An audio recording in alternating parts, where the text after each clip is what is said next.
Good morning. I am Anukarsh Chaudhary and I will show a model with visual effect of what are volcanoes.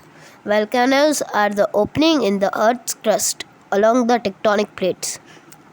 The center of the earth is having very high temperature of 1000 to 12,000 degree Fahrenheit, at which there is present very hot magma exists with very high pressure gases.